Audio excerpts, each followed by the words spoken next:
Од хулиган кој фрла камења кон полицијата за одбрана на Скопското кале, со партиска книшка до највисоките државни функции, кошаркари фудбалер во народните канцеларии, миленик на странците и координатор на проектот за коридорите 8 и 10Д, заврши на црната американска листа. Артан Груби, за кого се измислуваа функции во владата, корупцијата го направи непосакуван преку океанот, затоа што со контроверзниот Енвер Беџети правеле малверзации во предметот Таргет тврдина за масовното прислушкување. Груби политичката кариера ја започна во 2011 година на Кале и се чини како по филмско сценарио таму и му ја завршија. Политички анонимус и само обичен водач на навивачката група шверцери. Груби, како кадар на холандската амбасада и председател на невладината Разбуди се, ги предводеше протестите на Скопската тврдина, откако се проширија информациите дека таму ќе се гради црква.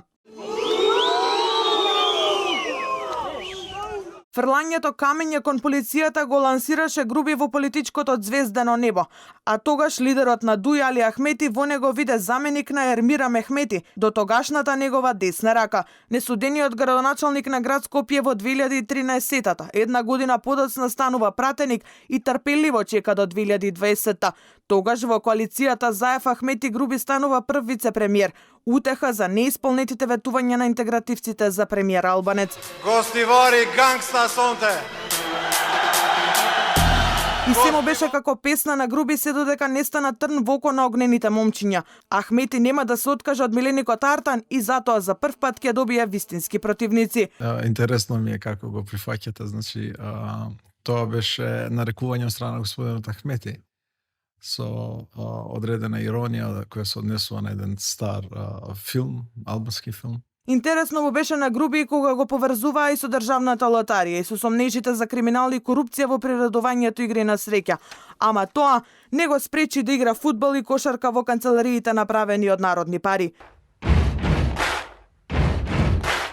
Не го спречи да стане ниту прв координатор на милионскиот тендер за коридорите 8 и 10Д на Бехтел и Енка. Ајте, радувајте се, ве молам, радувајте се гради во држава, значи сите ќе имаат работа, ќе биде добро за цело општество, за сите граѓани и мислам дека мичката може ми да ја поклона ако се. И само година и пол почаломот на првиот вице-премиер за историскиот договор со американско-турскиот конзорциум. Груби останал шокиран за тоа што заврши на американската црна листа. Очигледно не му паднало добро. Оти цел живот вели го посветил на одбрана на западните демократски вредности. Ке се обврзам со сета посветеност и максимално, заедно со сите наши пријатели и партнери, со кои споделуваме визијата и работевме со години за интеграција на земјата во евроатлантските структури.